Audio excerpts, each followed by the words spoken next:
Let's fill out the Alaska Boat Bill of Sale together, and do it in a way that holds up when it's time to register the boat and transfer the title. Start at the top with the date of sale, then the seller's details. In our example, that's Anna Baker, with her address, phone, and email. Then the buyer's, Ben Carter, with the same. 2 quick habits. Enter each name exactly as it appears on that person's ID and on the title. A nickname or a typo can stall the transfer later. And don't leave a line blank. If something doesn't apply, write NA.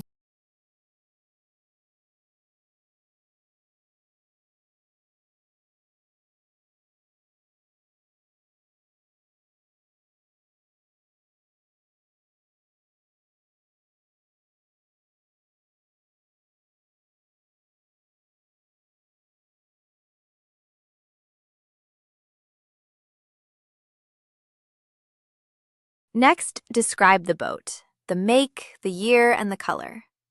Then the hull identification number, or HIN. Type the HIN exactly as it appears on the title or the boat. A single wrong character can hold up the transfer. Then the engine hours. Write the exact number, not a rounded guess. Now the purchase date and the sale price, in our example, $8,500, paid all at once, by check, with taxes included. Write the real price. Lowballing it to shave the sales tax can come back as back taxes and penalties, and it leaves the buyer with weaker proof of what they actually paid. Now the signatures.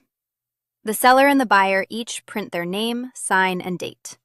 This form also has witness lines and a notary block. Use them only if your state requires it, or add a witness for extra proof. Then make 2 copies. Each side keeps a signed one. When selling a boat in the state, here's what you need to know about the bill of sale requirements. First, let's talk about who needs to sign.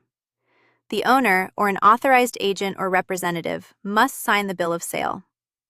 The buyer and the dealer also need to provide their signatures, so make sure everyone involved is ready to sign on the dotted line. Now for the information that must be included. You will need the seller's name and address of the buyer, along with the date of sale and the selling price. Be sure to include the selling price clearly, as this is a required part of the document. Here is something important that sometimes gets overlooked.